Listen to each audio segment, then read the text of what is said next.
Untamed is going to be untamed. It's going to be a little crazy. I want to talk to my people. I want to talk to my brothers and sisters.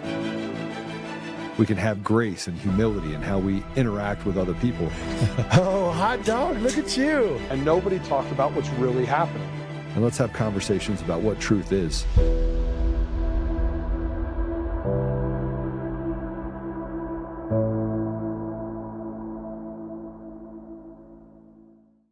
The piece of advice I'd give to you, and I give it to American students, American conservatives in particular, is resist the temptation to think that victory is immediate or that we're going to win back our civilization through instant gratification. I mean, this institution was founded in 1996. It's far more influential than it was back then. But I think a lot of people, this is particularly true in the United States of America, if they see something that the administration does they don't like, they say, oh, that's not what we voted for. We're going to check out of politics. No. That's the exact wrong response. If we do something you don't like, the response should be to get more involved, to make your voice heard, and to try to push things in the direction that you want them to be pushed. Our civilization was not built overnight. It's not going to be saved overnight. And so what I'd encourage you to do is stay involved, be patient, and don't let disappointment turn to checking out of the system entirely. There's way too much of that, I would say, in the Anglo system and the American system. There's way too much, I didn't like this thing that the vice president said, or I didn't like this thing that the president did, and I'm going to completely check out. We call that blackpilling in the United States of America, and blackpilling is how you give power to the forces that are trying to destroy what our ancestors built. We need to take power back from those people and build the kind of institutions that can actually save our societies. It will not happen overnight. It will not happen in the term of one prime minister or one president, but it will happen so long as we keep our faith in God and we work hard to achieve it. That's what we have to do.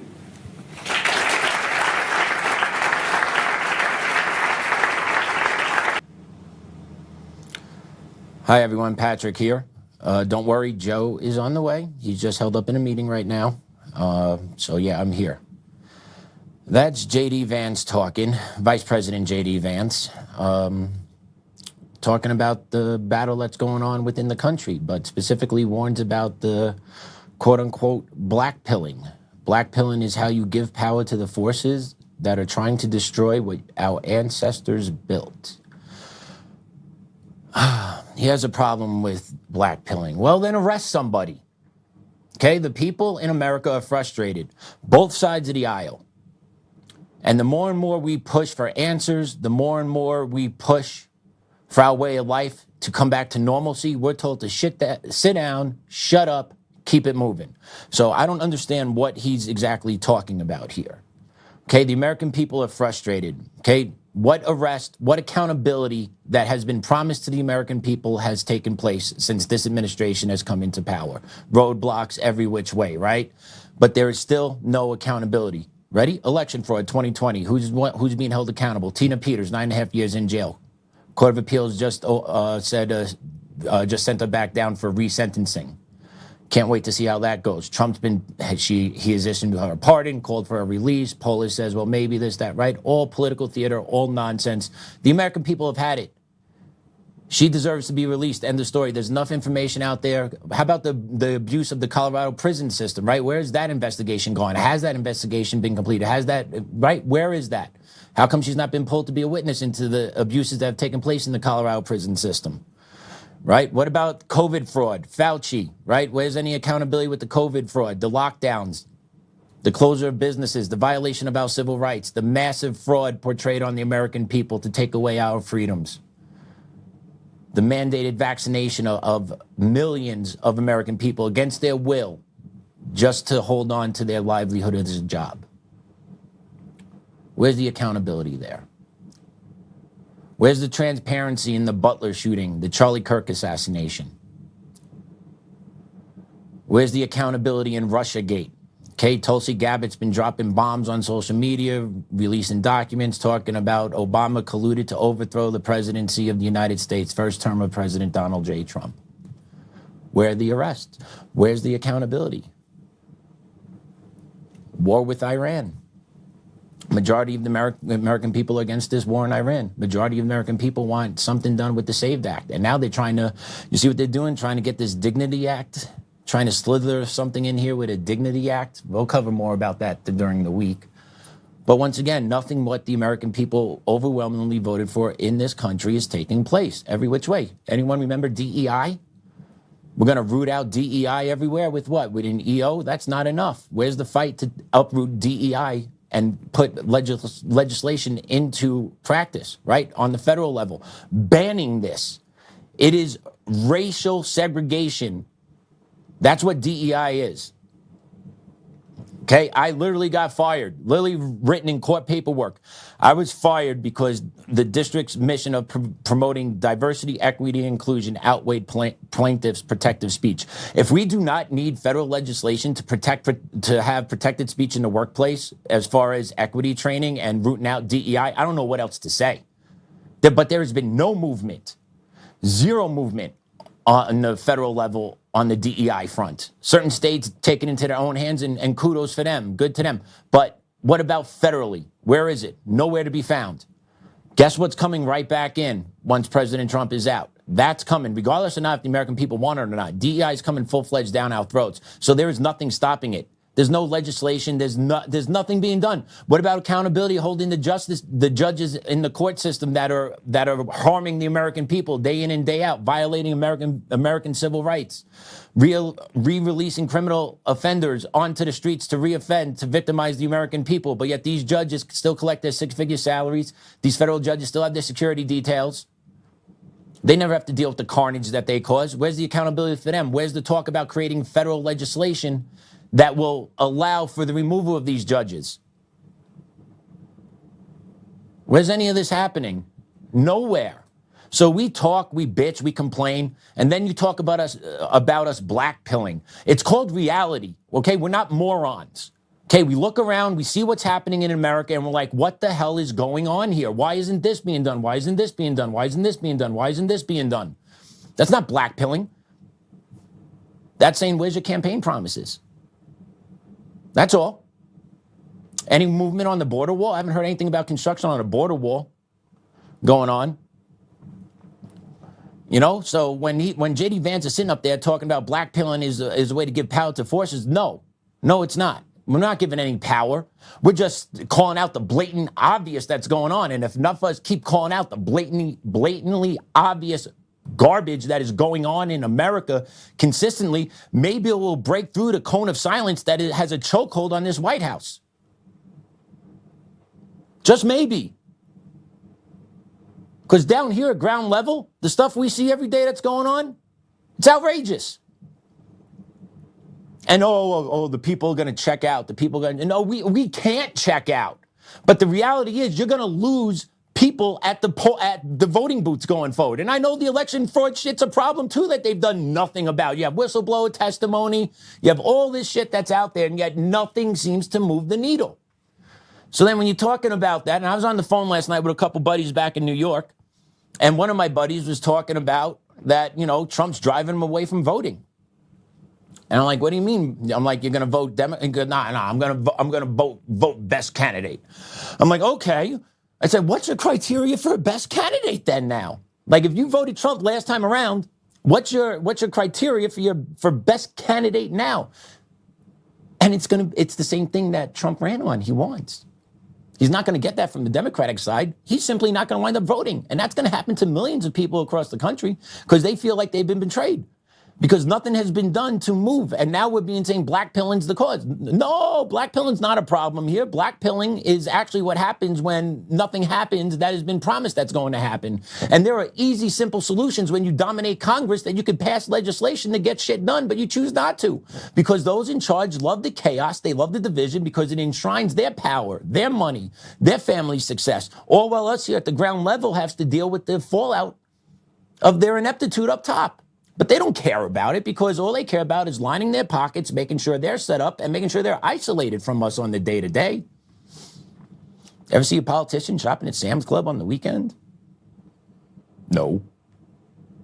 But they sit front row at the Rockies game. Right, Polish? Right, Burbert? Right? You get that stuff all going on. And then I'm sure you're not parked parked behind the left field bleachers out there either. I'm sure you got your security detail ready right there with the cars out on 20th. As soon as the game's over, whoop, whip them up, out, make sure it's shut down, make sure they get quick highway access, whoop, gone, because you don't want to see the peasants.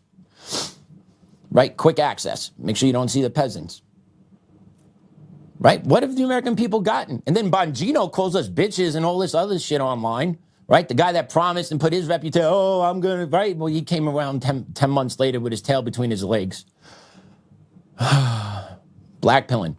No, it's not blackpilling. It's actually just being a critical thinker and actually putting things together. And I thought about this earlier today when I was just putting gas in the car, looking at the price, like, wow, okay, gas around $3.55 out here, all right.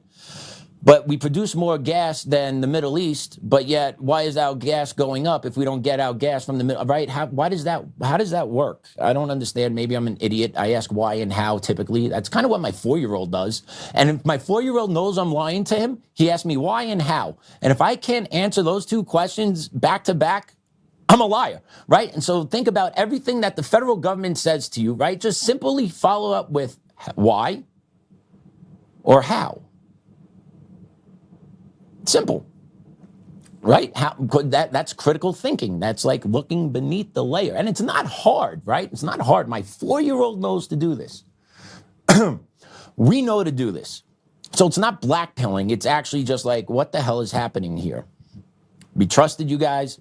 We gave you a mandate here in America. Don't turn. And you want us to get active. So we are getting active on social media. And then what happens on social media? You get throttled down when you hit on certain topics. It's crazy. It's crazy. No joke. Like, for example, we started talking about certain topics a couple weeks ago, and Joe's reach on X seemed to actually start going down. No kidding. I watch the numbers pretty religiously. It's part of my job. I see what's going on. And, we've had some clips that get 10,000 views, right? Then slowly 8,000. Now we're down to maybe 1,000, right? So it's been a slow throttle over the past month, I would say. But what was funny is during the middle of that throttling, Joe actually posted an apology to Kash Patel about some information Joe heard about, and he just wants to say, sorry, I was misinformed, right? Issue an apology to Kash Patel. That thing got 125,000 views. Right? They control the narrative whenever they want. And that's X, right? Whose platform is that? Elon Musk. Elon Musk talked about launching a third party a while ago. Whoop, where was he coming this past January? Right there, back. Oh no, we're back home in the Republican side, right? So like, yeah, the American people, what's going on here? What's going on here? I don't know. How and why? Black pillar. Nope. Truth seeker, reality liver, American, right? Like, that's simply what we all are for the most part. And we just look to understand. And when we don't get the answers, but yet online, you can find all these other different people that are doing the research, investigative reporters, influencers, whatever you want to call them. But their documentation, their storytelling make a lot of sense in different lanes, right? But yet our government is just lip tight and quiet about so many things that us, the American people, want an answer for. Blackpilling. So yeah, we do have a guest today.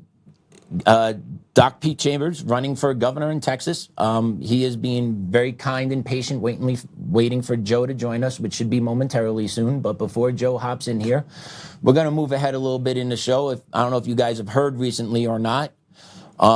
There's been a ceasefire, allegedly, in the Middle East with Iran, U.S., and Israel. But did we really have a ceasefire? Play cut one. See one?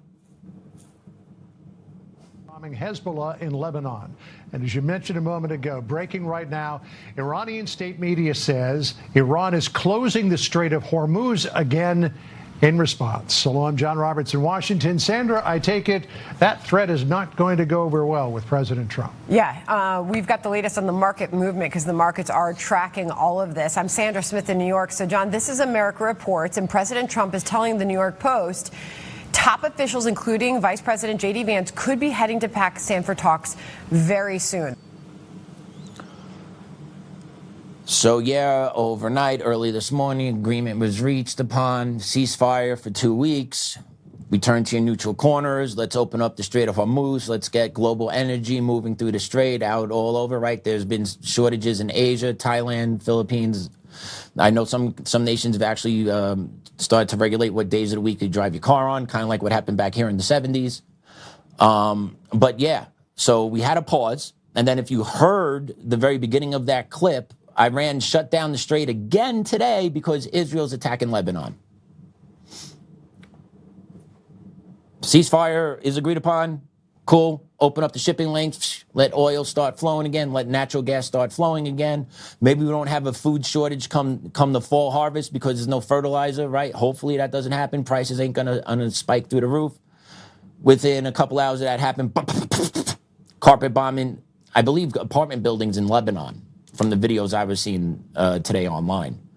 But then, if you put this post up, this is from Al Jazeera, so take it for what it's worth, but I did verify this through other sources, including Reuters and others, but Israeli Prime Minister Netanyahu supports the 2-week ceasefire announced by U.S. President Trump, but says the pause does not include Lebanon, despite Pakistan saying it does. What is this guy's problem? You have a chance to stop it. You have the chance to stop the carnage. You have a chance to stop your nation getting bombed. Okay, but there's a massive censorship in Israel, but Israel's getting smacked with Iranian missiles. Okay, that's happening too. Israeli citizens are dying, and they don't want this. Joe said it, I agree with him. I've seen they do not want this war either. But yet they're pawns in the game, right?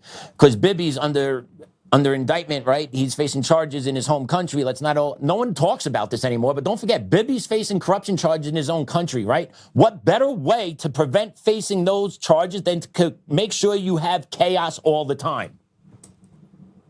Has anyone not put this together yet? Has no one put this together yet? Right? Bibi's facing charges. And also, let's not forget, the judge overseeing his trial was killed bicycling, I think 2 or 3 months ago. Story really never got much traction, but that happened as well. So if that happens, this guy just wants to go off the rail. We have peace talk. No, Lebanon, no. Hezbollah over there, no. But yet the bombings I see seem to be taking place in cities and places where people are working and living. Tells me this guy wants to just invalidate this peace agreement, this ceasefire, and just have all hell continuously breaking loose. It just never stops. You have a chance for a break. Take it. See what happens. But they don't even give a couple hours before no. Lebanon doesn't count. Okay. Who dictates who is dictating what goes on our foreign policy side? It's beyond frustrating to watch all this every day. It really is. So you have that stuff going on in the world. Here we're still fighting a cultures war every day on the battlegrounds because our federal and state leaders, depending where you live, are doing nothing to fight DEI, or they're actually encouraging DEI, right? Very few states are doing something to fight back against the leftist agenda, illegal immigration, right? DEI on different state levels, right? But take a look at what Mississippi's doing. Mississippi. Proposals, you are proposing a bill to make illegal immigration a state crime, basically make arrest in the state of illegal immigrants without federal oversight. What is the state auditor, why is the state auditor interested in that issue? Yeah, I'll tell you, we did an analysis last year and found that state taxpayer funds actually go to a variety of different programs that benefit illegal immigrants. So healthcare programs, education programs, of course, criminal justice costs are driven up when an illegal immigrant in Mississippi commits a crime. We found that the state spends about $100 million each year on illegal immigration here in Mississippi. And so that money really needs to be going to teacher salaries, cops salaries, tax cuts, roads and bridges, the stuff that makes our lives better. So how do we crack down on illegal immigration? Well, we need to be helping ICE and helping our federal partners do their job and enforcing illegal immigration laws here in the state of Mississippi. What an idea. The state of Mississippi is looking to make illegal immigration a state crime and will arrest you and then throw you to ICE. Wow. Doesn't that seem that should be a logical logical process for all other 49 states to follow? Or a process that our federal government can just come down and just slap that into law? Doesn't that seem so simple, to put American people before illegal aliens? And did you hear the rationale behind that too? Sorry, excuse me. But the rationale behind that too, right? Illegal immigration cost Mississippi taxpayers roughly $100 million per year in education, healthcare, and crime. I believe $100 million is a decent amount of money. I believe $100 million could easily go back into helping the people of Mississippi, the tax-paying citizens of Mississippi, all throughout, right? Medical, educational, right? That's $100 million. But it doesn't. Instead, that goes to subsidize illegal aliens that come here that have not put into the system. So that's a net loss. That's $100 million off the rip net loss. There's been no put in by them into the system. That's just $100 mil coming out. Whoop. All at the expense out of this other bucket sitting over here, the ones that actually put into it. And then you put into that bucket, right? You put in, and then when you go to go get medical treatment or whatever else from the hospital, you get charged 3.5 times the price because you gotta supplement the medical care for that group also. So you get hit all over the place. Ding, ding, ding. Car insurance, ding. Right? It happens all over the place. This is so practical, so simple. Now think about $100 million in Mississippi alone. And Mississippi is not a heavy populated state. So think about what this looks like on the national level with all 50 states, how much money this takes up. But us as Americans, no. No, can't talk about it, can't speak about it. And if you do, you're a racist. So you need to shut up and sit down. No, it's a logical discussion that needs to be had, because the Americans that put into the system should be the ones that have a voice in the system. But for some reason, the ones that fund the system are the ones told to go to the back of the line all the time. And we've allowed that to happen systemically over generations, right? The go along to get along mentality. And the communists love that mentality because they know they could just keep taking inch by inch by inch by inch by inch. Because we go along to get along. Well, no, it's all good. Yeah, I didn't mean to offend. No, not me. Here we are. And you're not even offending when you just advocate for America. That's not offensive. But by the definition of the left's language, advocating for America is offensive. And you deserve to be crushed for that, because we cannot have pride in America.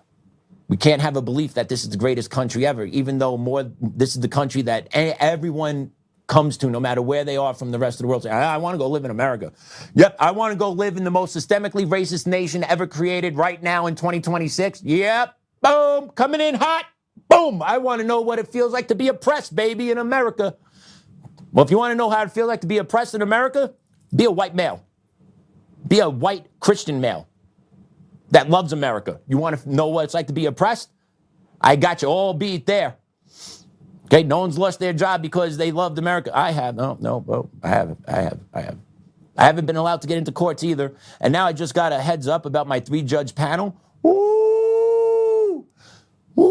The 3-judge panel that I just got in my appellate hearing that's happening on May 12th is absurd. I got to find this. I'm sorry. I didn't know I was going to bring this up today, but yeah, I went there.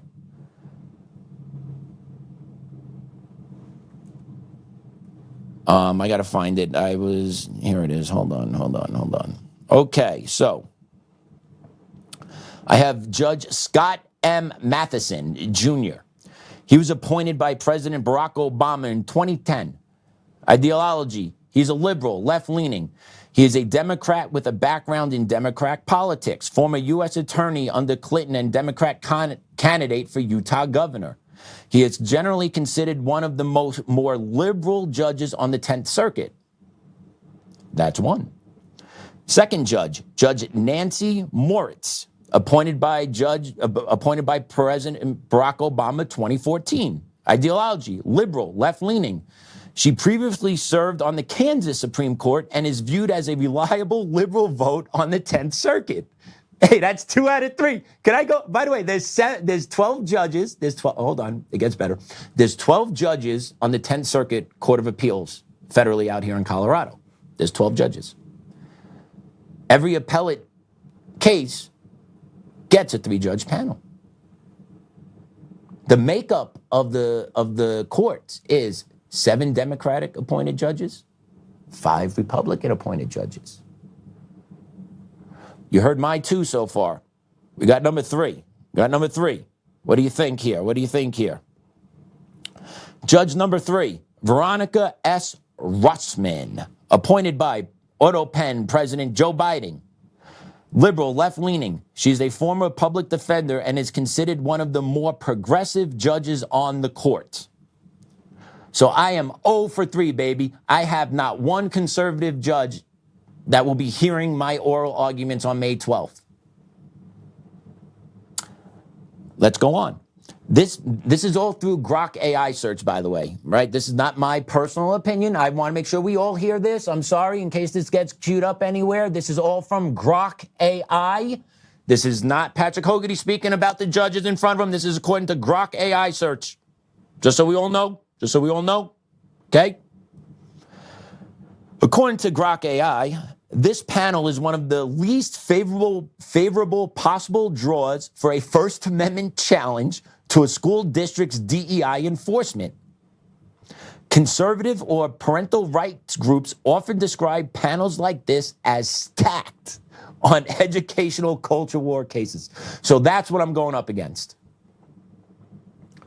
They lied to me about why they fired me. They said they admitted to in court paperwork that diversity, equity, inclusion outweigh my protected speech.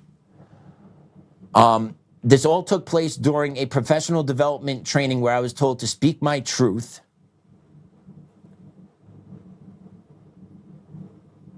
I said I love this country. The director of equity then deemed my comments as having racist undertones. And I lost my job and career for that.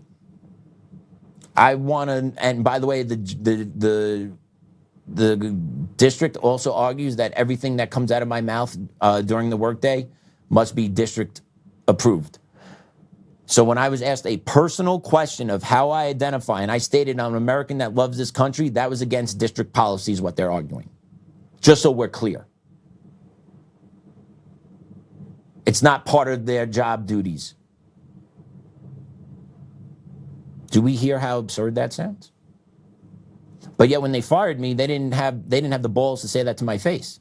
They knew they couldn't say that to my face. So here we are going through the court system, and the lower level federal Regina Rodriguez,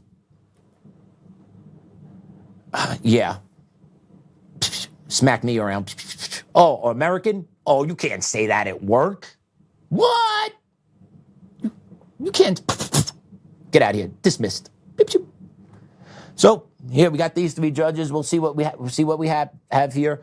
The case is really a no-brainer. Anyone in America would understand what happened to me. It's work retaliation, First Amendment. Everyone understands it. Even liberals that have heard this story from me are like, wow, you can't fire someone for that. I'm like, no shit, but I haven't even been able to get into the courtroom for 2 years because the court system is corrupt as shit. And now what I have is here, I got these 3 stacked liberal judges out of 7 sitting on my panel to hear this First Amendment case.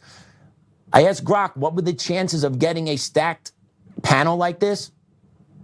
1 in 220, 0.45% was the chance of pulling a judge panel to hear a First Amendment case like this out of the 10th Circuit that is supposedly randomized. Totally random, that the slam dunk of all slam dunks, civil rights, work retaliation cases against equity and DEI has to go up against the 3 most liberal judges on the 10th Circuit Court of Appeals out here in Colorado. But that's just random, not by design. Absolutely amazing. Absolutely amazing. So yeah, that's where I'm at with that. That's where I'm at. I don't even know how I got there, but I got there, right? Oh yeah, because the federal government has done nothing to protect the regular American from suffering under DEI. It's not even a conversation anymore.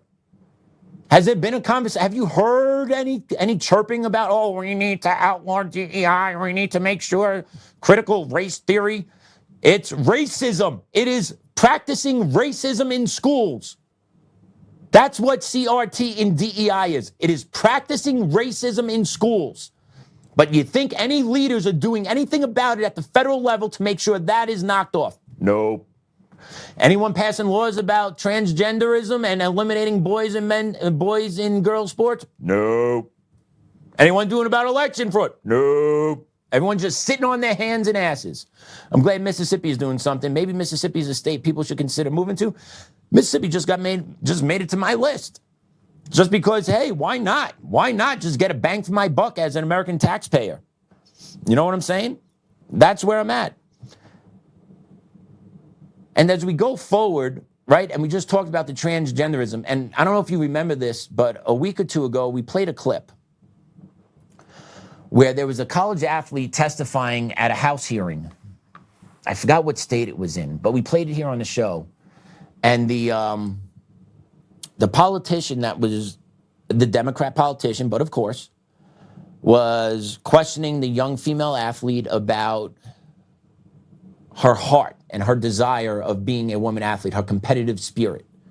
And I'm like, holy shit. Because the lady that was the Democratic rep, I got to try and find that clip, but the Democratic rep was talking about, you know, I was a college athlete and I wouldn't mind they competed against the male, right? But it goes down to what type of competitive person you are. Well, that seems to have taken root now. That seems to be taking root. Play cut 4, please. If your daughter doesn't want to compete against trans women in sports, maybe your daughter just shouldn't play sports. Ever thought about that? Maybe she just doesn't have that competitive spirit. Maybe she's just mediocre. Maybe she's not that good. Because you know what? There are cis women that beat out the boys every single freaking day. So if your daughter is making all of these excuses because she thinks that a trans woman has biological advantages over her, which is probably brainwashing that you caused, if she's complaining about the biological advantages that trans women have, she's going to complain about the biological advantages that cis women have, okay? What if there's a cis girl on her team that's 6 feet tall? Is she going to complain? What if there's a cis girl on her team that has extra large feet and so has great balance? Is she going to complain? What if there's a cis girl who has extra long arms? Is she going to complain? She's going to complain about every damn thing, okay? So maybe it's time to hang it up, okay? Accept the mediocrity and go on to play piano or something like that, okay?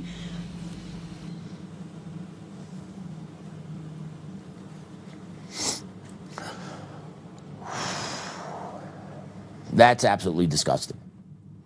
How about she's a woman, she deserves to compete against other women. And if other women are taller or stronger than her, so be it. They're genetically equal. But the mental retardation in people, I know, right? But geez, my wow. The low IQ. The low IQ individual like that goes out there and starts talking all this type of nonsense. Well, she's going to maybe play against girls with bigger feet and longer arms, so she'll just complain about that. Okay, does she have to play against an athlete that has a penis between their legs? Does she have a right to complain about that? Does she have a right to complain that she's in the locker room getting changed out and there's a guy walking around there with a penis swinging freely around? She doesn't have a right to complain about that. And this is the problem with the leftists. This is their mentality. Title IX was designed to protect women, and now the Democrats have hijacked it and flipped it on its head to where now they want men competing against women and then call you a bigot if you don't support it, and then say your daughter needs to drop out of sports if she can't accept it. That's where we are in 2026. The lunacy is out of the bottle. And there are no safeguards or rails being put into place by our leaders at the top to root this shit out. So we could complain about it, we could bitch about it, we could talk about it, we could spread awareness about it. But at the end of the day, once the left has their political power in their strongholds and then federally, they're going to ram this down our throats every which way. And people are like, well, what happened? What happened? How did this happen? I can't, you believe they're doing this? Do you believe that? Do you believe this is happening? Yeah, this is going to happen. Like, holy shit, this is going to happen, people. And then your daughters are the ones that aren't going to be playing sports anymore because it's going to be dominated by mental retards that are playing sports for that think they're girls when they're boys because they're raised by liberal women. That's all it is, right? Like transgenderism happens in social pockets. It doesn't happen in isolation. It happens in social pockets. It happens when you're exposed to it. It happens when you live it. It happens when you're bred in it. Then you become it, right? It's logically what happens. I've witnessed it happen at school, right? One kid shows up as a tranny, then one of the friends starts questioning, then a week later the other friend does, and then they get told how great they are, that another kid wants to be part of that because they need to feel that social clout. That's what happens. And then you want those people then to then go into sports to then dominate young ladies because they are bigger and stronger once they get to the high school level. It's true. They go through puberty. Okay, we played on the show a couple months ago, a young lady wrestling, I forgot what state, maybe Minnesota, maybe Washington, but was wrestling and was getting sexually assaulted by the transgender athlete that was competing against her because his fingers were rubbing on her vagina in a wrestling match. No young lady should have to think about this while they're trying to compete. Ever. No young lady should think what they're going to see when they walk in a girl's locker room. Other than I'm going to see other females there, I'm going to feel safe. They shouldn't think that. They shouldn't have to think that when they walk into a restroom either. But here we are in 2026 where we need to defend women just to have spaces that they're entitled to because we're supposed to be living in a sane and normal society. But it seems like we have to fight these every which way, every which turn because the left doesn't care. Right? The left just got shot down in the Supreme Court. Colorado just got shut down in the Supreme Court 8-1 that you can't censor speech in the workplace with a therapist, right? So what the state legislature out here in Colorado said, whoop, time out, hold my beer. I'm just going to change this around. We're going to make sure we can do this. Bop. Okay, now we could just sue the therapist for not doing gender affirming care. And now they know once that gets passed into law, then a lawsuit has to start. Right? And then the whole process starts over again, right? 8 to 12 months, then appeal another 8 to 12 months, then another appeal, another 8 to 12, and then boom, okay, get up to, all right, 4 years later, right? But think about all the ground that they're able to lay after the 4 years by just shoving through this bullshit bill that they consider legal because they're changing the definition, even though it's doing the same thing that the previous bill was doing, just differently. The left doesn't care. They pound, pound, pound. And once again, no one does anything at the top to shut this down. Okay, willful ignorance, right? Or special interest, right? It's compliance or willful ignorance. You take your pick. You take your pick. But either which way, it's us, the American people, that constantly just get, whoa, oh, who's that down there? Oh, is that Pat? Oh, hey, Pat, how you doing? Yeah, okay, see ya. That's all we get. That's what we get the flyover, we got some deportations going on, give you little crumbs here and there. But collectively as a whole, America just constantly continues to cede land and power to the left. You know, city after city, state after state, county after county, state seat after state seat. It just constantly keeps happening. And then you got Mamdani, my man Mamdani, out in New York, just doing work for equity, talking about how the white income household average is around $200,000. The black average household income is around $20,000. We got to do something about it. Well, he did talk about what he wanted to do about it months ago that he's been allowed to kind of quietly walk away from, but he talked about wanting to tax whiter neighborhoods in New York City at a higher rate. Right? So he wants to target white people to hit them with taxes. He's also looking to help the criminals out. Let's play cut 5. We stand here together at New York City Health and Hospitals Bellevue opening an outposted therapeutic housing unit for incarcerated individuals, the first facility of its kind. I am deeply grateful to the many advocates and activists who have fought tirelessly to advance a more just and compassionate approach to carceral care. And I want to thank the district attorneys, public defenders, and judges who are doing the work to speed case processing and reduce our jail population. I am also proud to be joined here by our public advocate, Jumaane Williams, by our Manhattan Borough President, Brad Hoylman-Siegel, our Councilman, Yusuf Salam, our Councilwoman, Gail Brewer, and our Councilwoman, Sylvina Brooks-Powers, as well as a number of leaders from our city administration. Now, for decades, the daily conditions at Rikers have been calamitous and unsafe. Rikers, as we know, is broken. 2 weeks ago, 2 men suffered medical emergencies and died while in DOC custody. These are not isolated incidents. More than 100 people have died on Rikers since 2015. The facilities at Rikers have long languished in disrepair, creating the conditions for violence and putting those with health conditions at serious risk.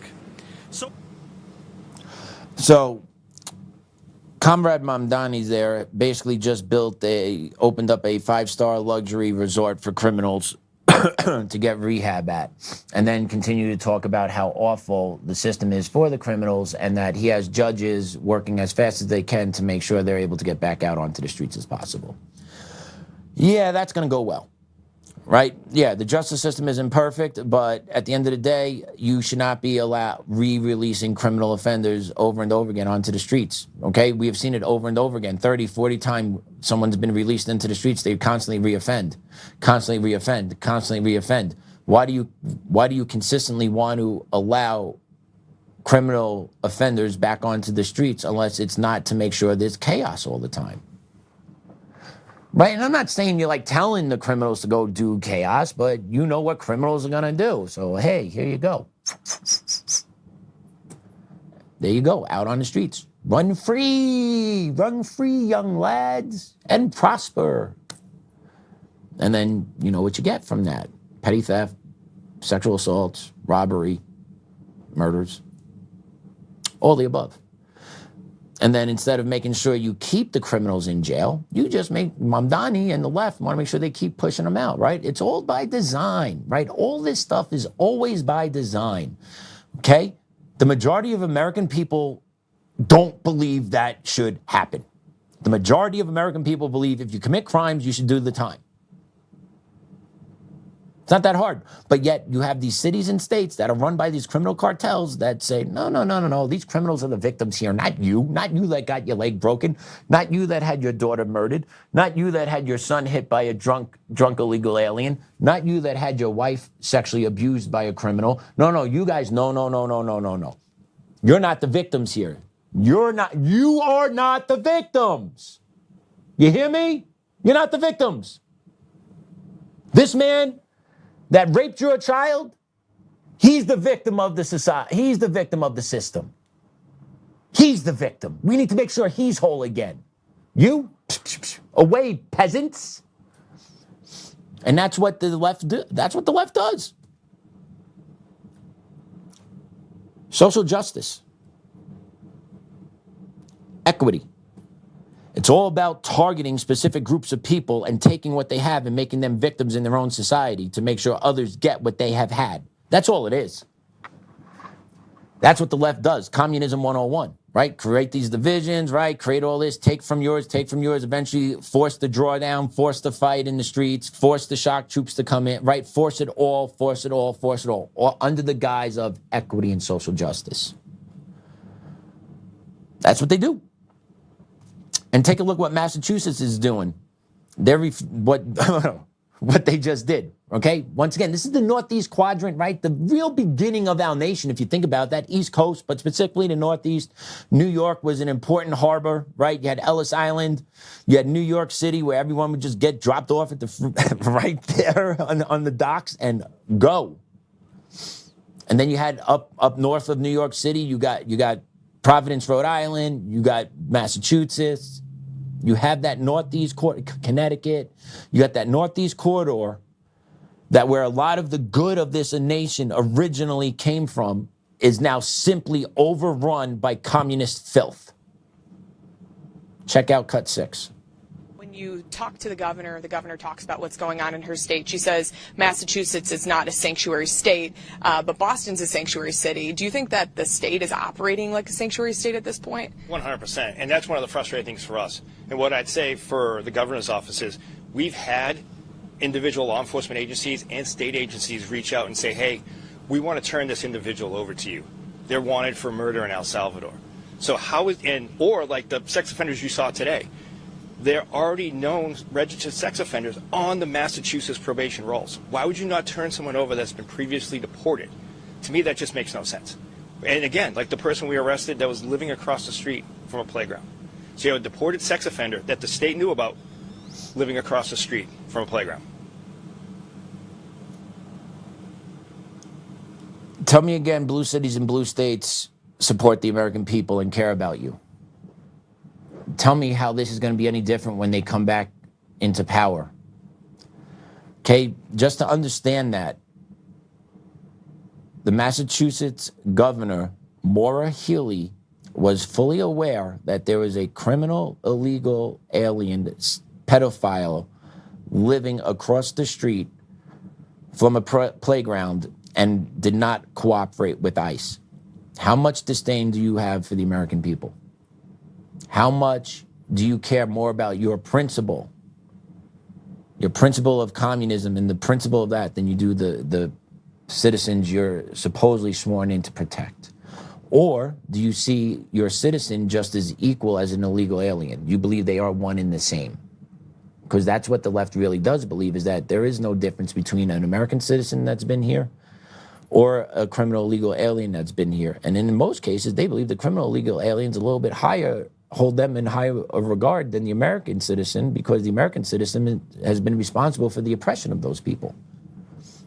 So in reality, she actually probably wants to see an American child raped by a criminal illegal alien because that's a form of payback. Why else won't you cooperate to deport someone like that out of your city or state? Thank goodness the Trump administration is in charge of ICE, and they're actually like going to do this stuff. You think the Biden administration, you think whoever's coming in next? No, they're going to disband ICE. They're going to boot ICE out. They're going to arrest ICE agents. Are you for real?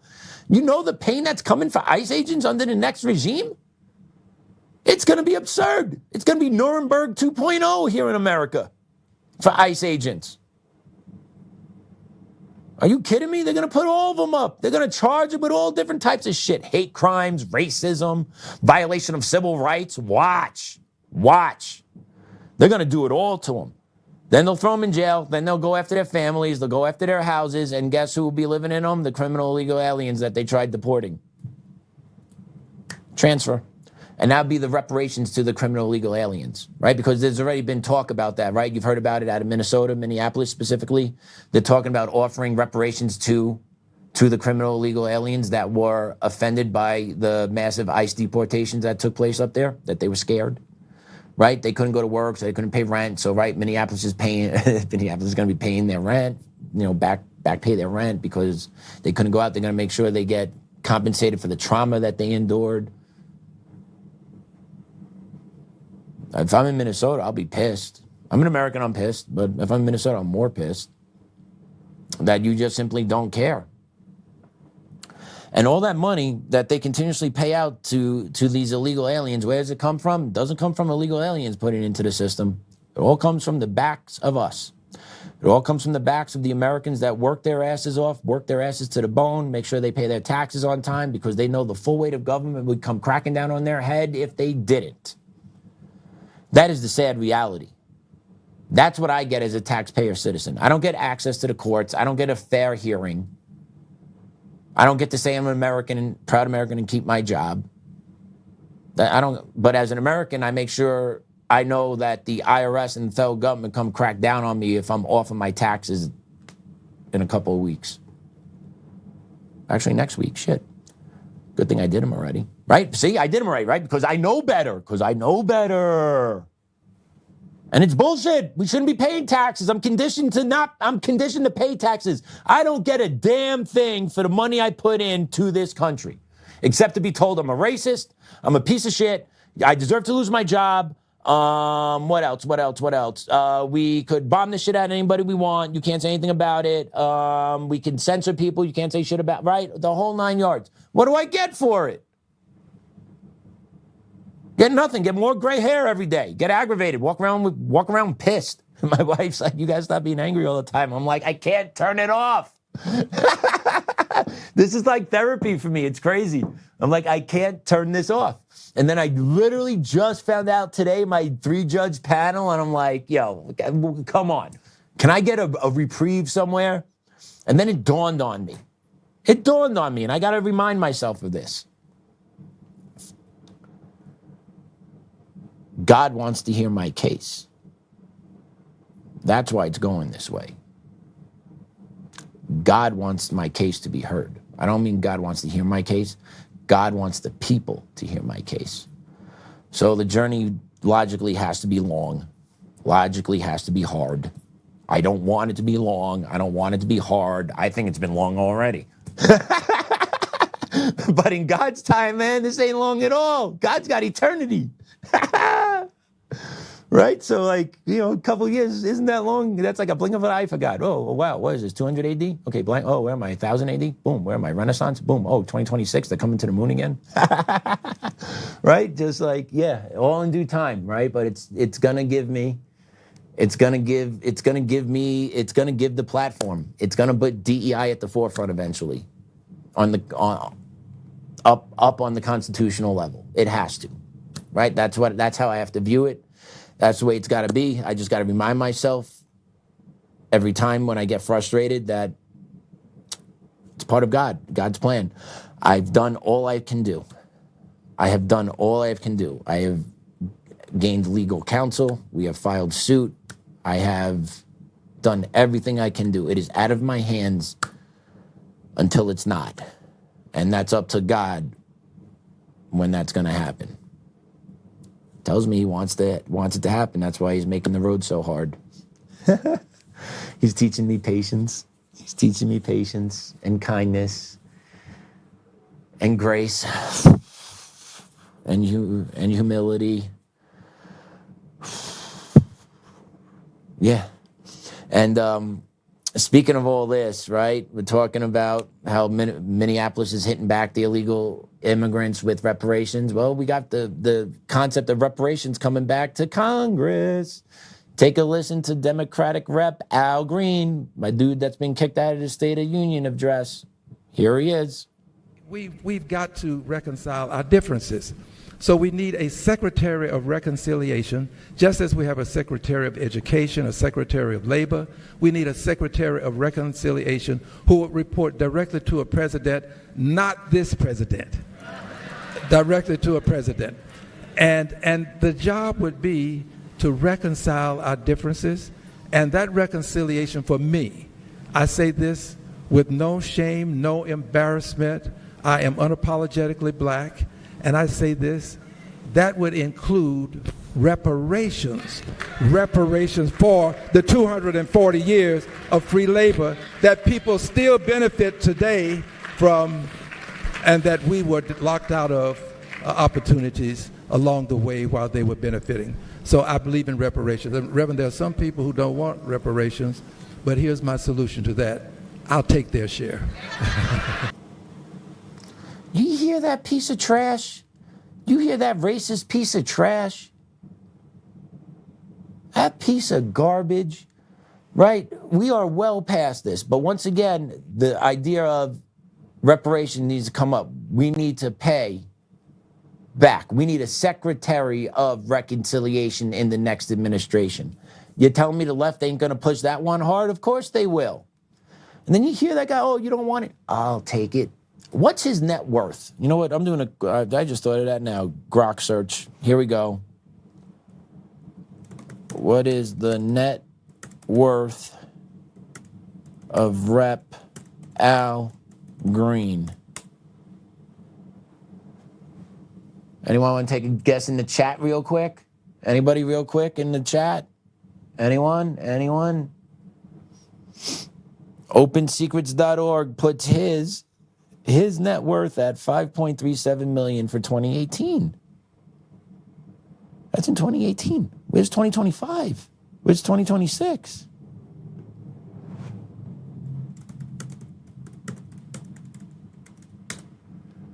And this guy's gonna sit up there, multimillionaire, snake, disgusting piece of shit. Oh, they don't want, oh, I'll take it. No, I don't got enough for me. I don't got enough for me. I'll take it. And then he's up there with another grifter, right? No, that's what these leftists do. All they are grifters. Oh, here we go. The longtime congressman, not the unrelated soul singer, Al Green, whose net worth is worth, oh, no, sorry.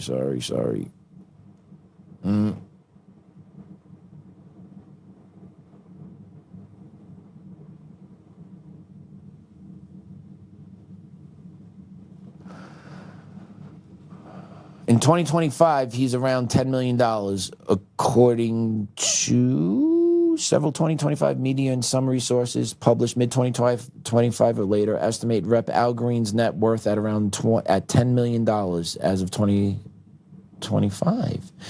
His congressional salary is $174K. His pension is around $3 million in disclosure. His real estate holdings, DCG and DC property, investment in stocks, bonds, and other assets. These 10 million estimates appear in outlets like Finance Monthly and various social media summaries. So yeah. Okay, reparations. But if they don't want them, I'll take them. I don't need it, but I'll take, right? That's the mentality. That's the mentality of all of them in charge. All these grifters. All the ones that talk about how systemically awful we are as a nation, how horrible we've been. So, Mr. Green, if we're so bad and your people have been held down for so long, why is your net worth what it is? How were you able to achieve what you did? The other grifter next to him, how was he able to achieve what he did? If we're so systemically oppressive and racist and we don't allow any minorities to get ahead ever here in America? Anyone from the rooftops? Anyone from row A? Anyone got anything to say about that? Right, because it's all bullshit. And yet we have retards in America that are programmed by the school system to believe that this bullshit is true, that we are systemically oppressive and we keep minorities down. No, we do not. If you work hard, you provide a good service, you're articulate, you handle your business, you can succeed here in America. Does it look pretty? Nope. Is it hard? Yup. End of story. Once again, why does everyone from around the world want to come to the most systemically racist country ever? I don't understand. I just don't get it. I really don't understand.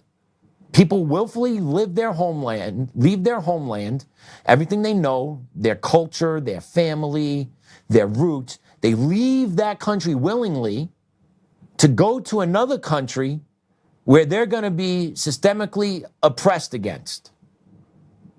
Got it. Make that make sense. I don't understand. And yet, no one... People on the left are like, oh, yeah, America, we're racist. Yeah, we're oppressive. ICE bad. It's absolutely absurd what we have going on. But yeah, we're gonna take a quick break, and we'll be right back. So stay tuned.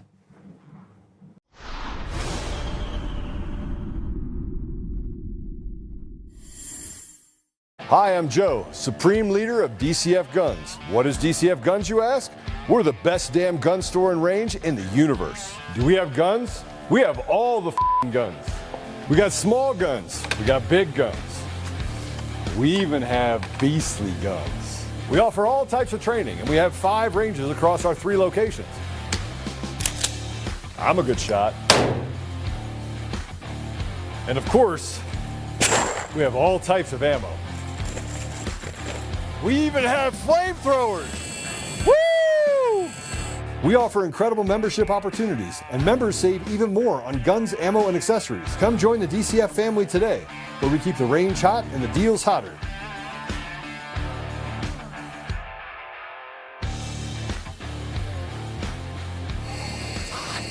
It's hot.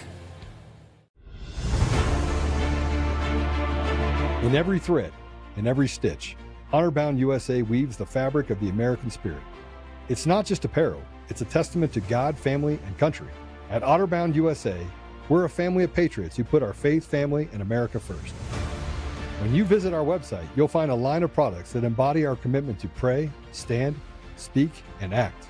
As the official site for the Untamed podcast, all of our products proclaim speaking the truth with courage.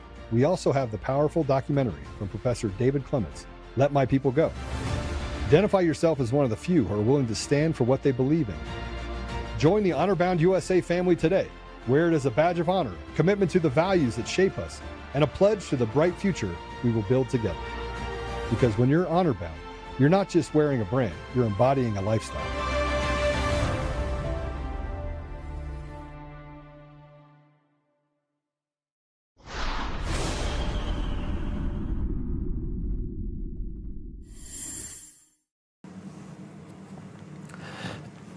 Hey everyone, thanks for staying with us. Woo, that was a lot. That was a lot. But you know, it's just tough.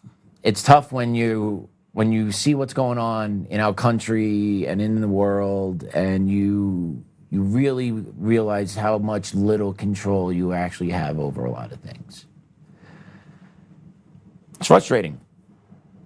And I just appreciate you staying with me today, allowing me to vent and just freely talk about topics that are on my mind, right? I'm still waiting for Joe to hop in. Unfortunately, our guest, Doc Pete Chambers, had to go. So I do apologize for that. I thought we were able to facilitate that conversation today. I hope he'll be willing to come back. But yeah, Doc's a great guy running for governor in Texas, and you know what? He what I want us to play is, there was a clip that I want us to play. Austin, if you could cue up B1. We had a cut that I took off of Doc Chambers' X page. I want you guys to take a look at what Governor Abbott was celebrating. As long as I'm governor of this great state, Texas will be a land for the Indian community, a land for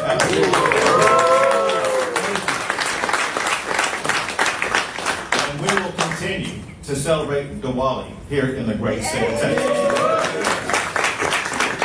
So happy Diwali, everybody. Happy Diwali.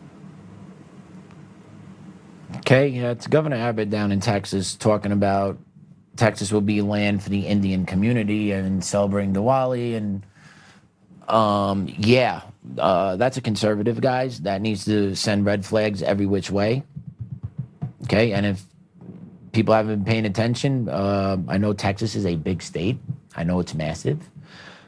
But they do have an immigration issue going on of Muslims and Indians in Texas right now. And it seems like the governor is supportive of this.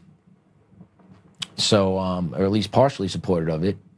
I've also seen videos of pushing of Islamification of areas in Texas going on. I do know he did sign something designating the Muslim Brotherhood as a terrorist organization. So that was nice of him to see that. But I also see this. I'm like, wishy-washy? No hard line? No, because there's money to be made here. He's talking to this community because there's money to be made through the visa programs. Right? Bring in foreign workers. They out-reproduce the Americans 2 to 1, sometimes 3 to 1. If you took a look at yesterday's show, you saw about the birth rates here in America for the first time ever. Less than 50% of the people born in America were to white women. Less than 50% of the newborn population was less than white here in America. Yeah. That's a thing going on. Replacement theology, changing America from a white Christian nation to a multicultural melting pot. And where can you say you're better now in 2026 than we were in 2018, 2010? 2001, 2004, right? There was a unifying American culture, but that doesn't exist anymore. The unifying American culture has been washed away. And it's been done in a lot part because we've allowed this type of unchecked migration into our country. And then when we do say, no, we can't do something, then the ACLU, no, you can't do something, then the ACLU comes in, they slap you with a civil rights lawsuit, and then the radical judges rule in favor of the ACLU, which then basically takes away the rights of Americans and gives them to foreigners. It's the most absurd thing I've seen. It's crazy. We covered, what was it, the story yesterday, I think it was? There was a story the other day. Oh, no, it was that the ACLU fought for slaughtering animal sacrifices in the houses in Hamtramck, Michigan. That's what it was, right? So like, what? Yeah, and they argued religious freedom under that, right? So just think about what the context of religious freedom and how could it be weaponized against American cultures and American values. Think about that. And that's what the ACLU does. And then the ACLU does, no, this is all about inclusivity and that everybody, yeah, bullshit. It's about eroding the American values. It's about eroding American principles. That's what goes on, right? Like that, So in Michigan, you can actually practice animal sacrifice, and it's legal because it was voted on by the Muslim majority town council. So if you're telling me this is not purposely being done, where small little sections of the country are being taken over by foreigners to then enact their own basic laws that supersede American beliefs, American values, and American laws. By the way, where was Peter on that? Anyone check that out? The Protect Animal Rights Organization. I wonder if was there any outcry from them that, hey, you could actually sacrifice dogs and cats and lamb and goat and all that other type of stuff up there? I wonder if they cried about that. I didn't see anything about it, so I doubt it, which means they probably get funding, right? Just thinking logical here. Sorry, went too far. Stop critically thinking. Stop there. Back it up. Will do. Kick it back into low drive here. Kick it back into low drive. Copy that. So yesterday, we put some clips out after the show. You know, when Joe's like, yeah, we're going to cut it up, put it out there. He's talking to me, by the way. I'm sitting in the other room. I'm like, okay, that's my homework. I got to get this. Okay, tell me to do this. All right, got it. So yesterday he did that. So we put a couple of clips out yesterday. And it kind of seemed to poke Jeff Hunt a little bit. It poked Jeff Hunt a little bit that he felt the need to actually comment below one of our posts. So let's put that up. And this is Jeff Hunt's response to Joe. This is going to be A2. There it is, Jeff Hunt. Hi, Joe. I actually said that you were likely to win the chairmanship, and I thought Victor was likely to win the primary. And I was asking how you two would come together. Our show is a right, left, center debate program. We've had people from all perspectives on. Denver's top talk radio show. I think you're mixing up my initial question with Victor's response. I never said haterade. No, you didn't, Jeff. But Victor said that. Victor's like, I want to encourage Joe to stop drinking the haterade. But that wasn't really what happened here, right? Because if you actually go underneath that post, let's put that post back up, please, Austin.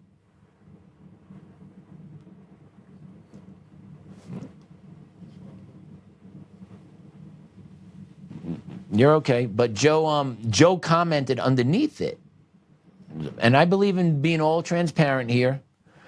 So if we could get that Jeff Hunt post back up, all we have to do is just scroll underneath it, and we can put it up. But I'll read what Joe said. I am the mouthpiece for Joe right now, so be it. Joe said, "Then share that, Jeff. Instead, you shared the clip of a man questioning my integrity and you softballing it. My producer said that they reached out to you about 6 months ago and you said, no, thank you. I laughed because, frankly, you do not have a large following. I've been canceled on every platform, several such as this one 3 times, and I still manage to reach 6 to 8 million people a month, and I'm ranked in the top 0.1% of podcasts globally. I was trying to help you, and even then you had this hubris as if I was radioactive.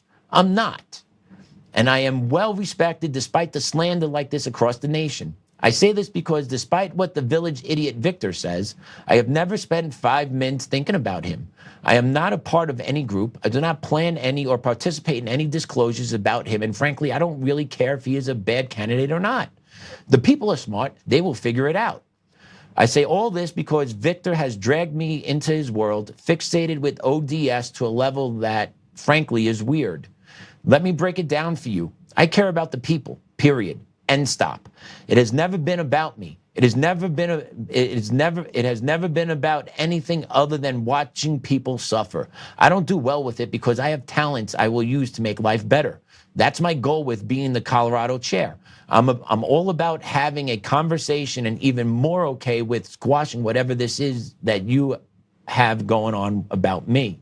Just know the thing that guides me is simple, truth. Despite the slander and the attacks, I care about that. Call me a unicorn.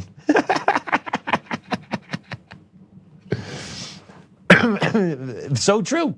And Jeff Hunt, bullshit. You did not, your clip that you put up with that, no way, no how, framed anything other than a way to come out against Joe. No way.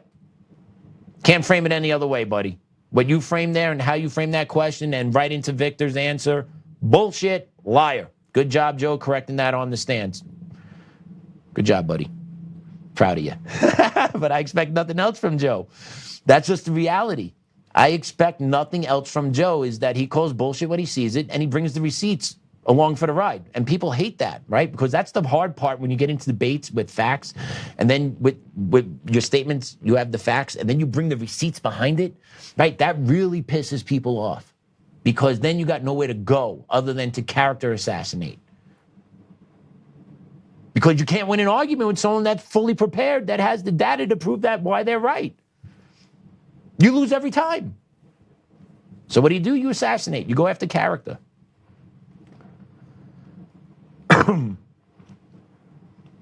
We'll save that for later. And then there's a report that just got published. We're going to go to A5, Austin. There's a report that was just published from the Colorado Chamber of Commerce. Let's put this up real quick. This talks about the economic consequences of the political party that dominates life out here in Colorado, the Democrats. This talks about the actual economic fallout that's going on. So let's talk about some key findings from this report, shall we? Since 2019, the Chamber found reports of 98 companies' relocations or lost opportunities from Colorado to other states. 27 of those were last year alone. So since 2019 to 2026, 7 years, 98 different companies have relocated from Colorado, either have left or chosen not to locate here. When jobs data was available, the report directly links over 13,600 lost Colorado jobs to these companies. Texas is by far the greatest winner when it comes to attracting Colorado businesses. Overall, 21 companies chose Texas to relocate to. California was second with 10. North Carolina and Arizona tied for third and fourth with 6, and Florida with fifth with 5 companies. In an analysis of federal SEC filings, the report found that since 2022, Colorado has experienced a net loss of 34 public company headquarters, which includes a total gain of 36 headquarters, but a loss of 70 in that same period. 2024 alone experienced a net loss of 20 headquarters from the prior year. 2025 has seen the lowest number of total public company headquarters based in Colorado in the years covered since 2019. Companies don't always share why they've chosen to relocate, but when further context was given in public news reports, the Chamber included them in this report. Factors mentioned as to why relocation occurred include more favorable business climates in other states, specific tax or regulatory policies, and talent pool availability. So long story short, businesses are fleeing the state of Colorado. The state is losing massive revenue, and we are operating in a budget shortfall. How is all this remotely going to be possible to pull off and balance a budget when you can't keep good paying clients in your state because your state policies drive them out because you're off the rails. Crime's off the rails. Social movements in this state are off the rails. Okay, businesses don't want this shit in their jobs. I've learned this. I've come across, businesses don't want this shit. Businesses want to make money as easily and as efficient as possible with helping as many people as easily as possible, right? Just make everything smooth and easy, improve life, make things better, easier transactions. Colorado doesn't do that. Colorado regulates and taxes the shit out of you, slows things down, government oversight, right? That's all purposely done to make sure your business doesn't have the chance to succeed. And that if your business does succeed, I'm going to hit you over the head with all these taxes, fees, and regulations that you're never going to be able to actually turn a profit. That's why these companies are leaving the state.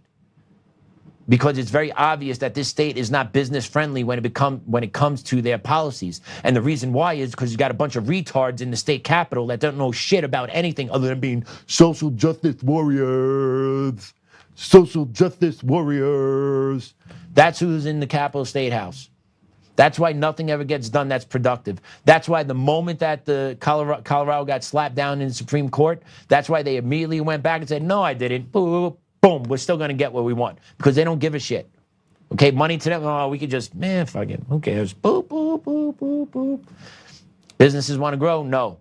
Businesses said we need help downtown. We need crime cleaned up. We need the streets cleaned so that it will attract customers to come back to our businesses. Well, what did the state do? Nothing. What did the city do? Nothing. No one talks about it, but it's the truth. 16th Street Mall, if you know the Denver metro area, it's like a ghost town. You have stores boarded up. You have windows smashed in. Right, you got social workers that are down there doing security, but meanwhile they're smoking weed with the homeless bums that are on the corner. Go figure. Go figure. All while the American taxpayer can't access a good part of the city because they don't want to put themselves in a possible dangerous situation where the police won't support them. Because the police have been conditioned in liberal cities to kind of leave everything alone.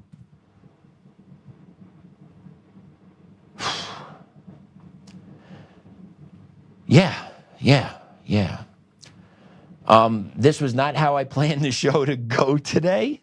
I planned for Joe to be in chair. I do apologize. But this is how it went. So thank you for staying with us. I'm going to pray us out right now. So in the name of the Father, Son, Holy Spirit, amen. Dear Lord, thank you for the pleasant surprise of hopping in the chair today and vent my frustrations to the public. Thank you for that opportunity and the freedom to still do that, Lord. I appreciate that. Thank you, Lord, for America First Legal, the law group that has chosen to take my case on and represent me in this long legal battle against Cherry Creek and through the corrupt judicial system. Thank you for that opportunity, Lord. That is a tremendous lifeline that I couldn't have asked for anything more from. Thank you for that. Thank you for my family. Thank you for my son. Thank you for the life that we still have together.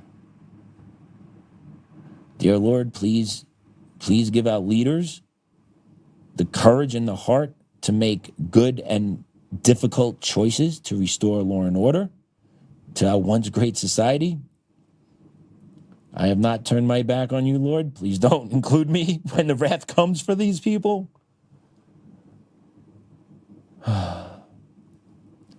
Hey, Grandma, Grandpa, Dad, love you guys. Think about you every day. Thank you for being a part of this as well. Our Father, who art in heaven, hallowed be thy name. Thy kingdom come, thy will be done, on earth as is in heaven. Give us this day our daily bread, and forgive us our trespasses, as we forgive those who trespass against us. And lead us not into temptation, but deliver us from evil. Amen.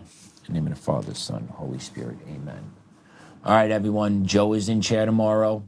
I believe so. I hope so. But if not, I don't plan on being in chair. But if I am, I'll look forward to seeing you again tomorrow. But until then, class dismissed.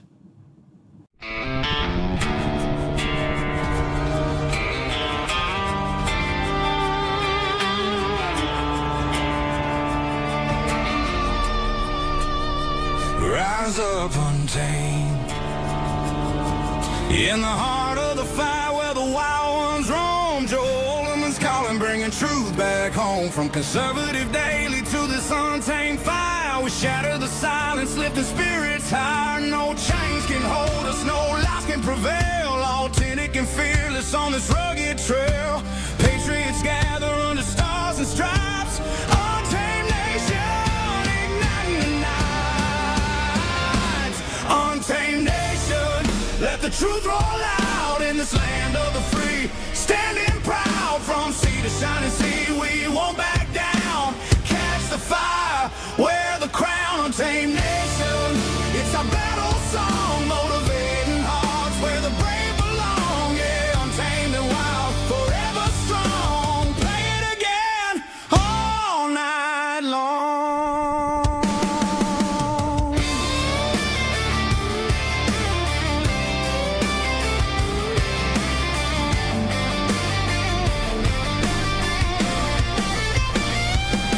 Break the mold, chase the real. No more games, time to heal. Joe's voice leads the untamed crew.